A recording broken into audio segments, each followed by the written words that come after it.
तुम्ही कधी विचार केला आहे का? आपण दिवसभर मेहनत करून पैसे कमवतो, पण आपले पैसे आपल्यासाठीच काम करतात का? शाळेत गेलो आपण, शाळेमध्ये गणित शिकलो, विज्ञान शिकलो, इतिहाससुद्धा शिकलो. पण पैसे कसे वाढवायचे, टॅक्स कसा वाचवायचा, सेव्हिंग आणि इन्व्हेस्टिंगमध्ये फरक काय, स्टॉक मार्केट म्हणजे नेमकं काय, हे कोणीच शिकवलं नाही.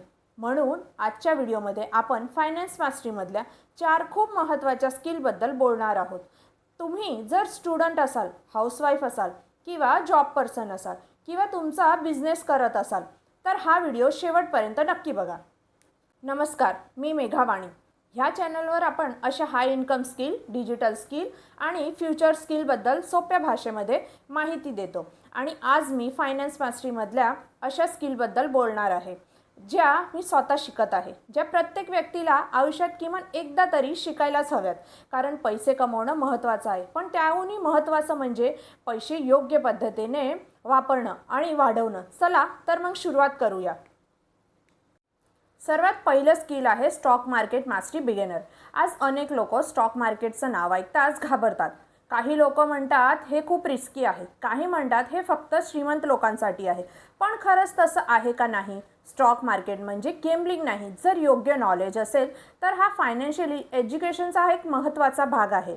ह्या बिगिनर लेवलमध्ये तुम्हाला समजतं स्टॉक मार्केट म्हणजे काय, शेअर म्हणजे काय, NSE आणि BSE म्हणजे काय, मार्केट वर खाली का होतात, इन्व्हेस्टमेंट आणि ट्रेडिंगमध्ये फरक काय असतो, त्यानंतर रिस्क कसा समजायचा, प्रॉफिटेबल म्हणजे काय, डायव्हर्सिफिकेशन म्हणजे काय, हे सगळं बेसिकपासून शिकायला मिळतं.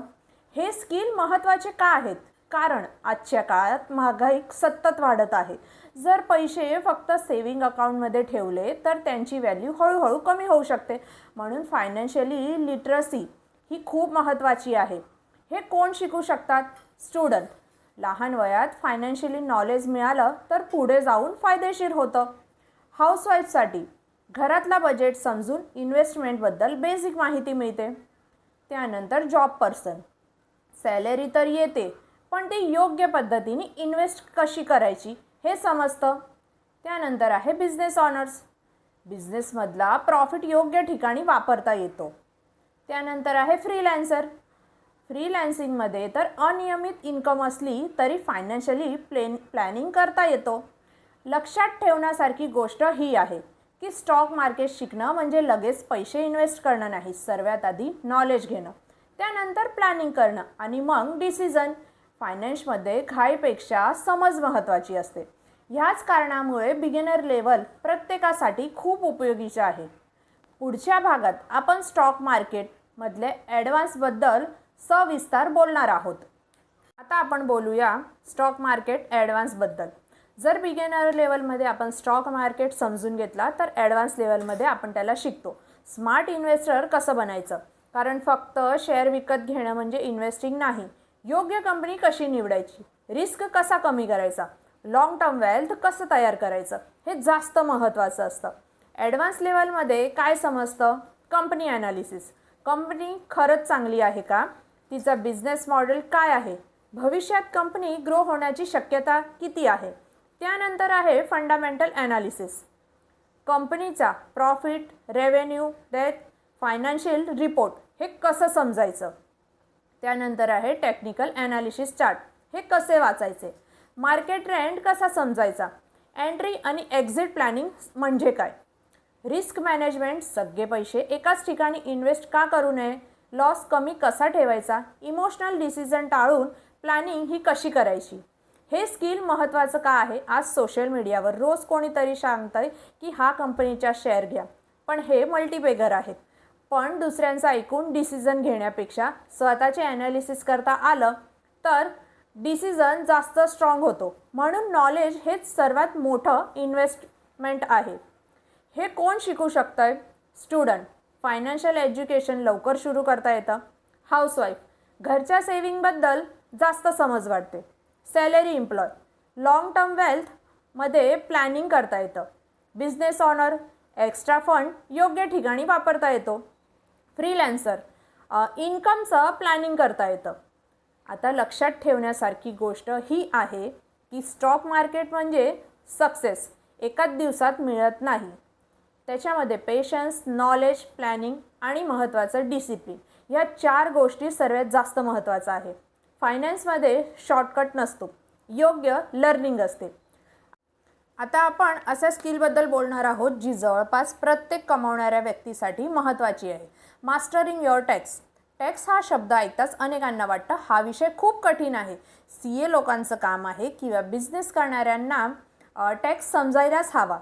पण खरं सांगायचं तर तुम्ही जर जॉब करत असाल, बिझनेस करत असाल किंवा फ्रीलॅन्सिंगही करत असाल किंवा भविष्यात इन्कम कमवण्याचा विचार करत असाल तर टॅक्सची बेसिक माहिती असणं ही खूप महत्त्वाची आहे.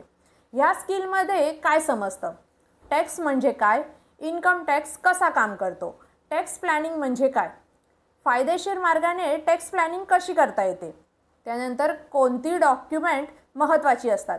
फायनान्शियल रेकॉर्ड का व्यवस्थित ठेवतात? हे स्किल महत्त्वाचं का आहे? अनेक लोक पैसे कमवतात पण फायनान्शियली प्लॅनिंग करत नाही, त्यामुळे पुढे टॅक्स भरताना अडचणी येतात. जर बेसिक नॉलेज असेल तर फायनान्शियल डिसिजन तुम्ही कॉन्फिडेंटली घेता येतात. त्यानंतर हे कोण शिकू शकतं? Salary employ, business owner, freelancer, self employed, professional, student, त्यानंतर हाऊसवाईफ, फॅमिली फायनान्शियल समजण्यासाठी. आता माझ्या मते तर टॅक्सबद्दल माहिती असणं हे म्हणजे टॅक्स टाळणं नाही तर फायनान्शियल रिस्पॉन्सिबिलिटी समजणं आहे. नॉलेज असेल तर डिसिजन पण योग्य होतात. आता आपण शेवटच्या स्किलबद्दल बोलूया जी प्रत्येक व्यक्तीने शिकायलाच हवी. Mastering personal finance. Mastering personal finance plus conclusion. जर मला फायनान्स मास्टरीमधील एकच स्किल निवडायची असेल तर मी पर्सनल फायनान्स निवडेल. कारण तुम्ही किती पैसे कमवता यापेक्षा ते पैसे कसे मॅनेज करता हे जास्त महत्त्वाचं असतं. पर्सनल फायनान्समध्ये काय समजतं?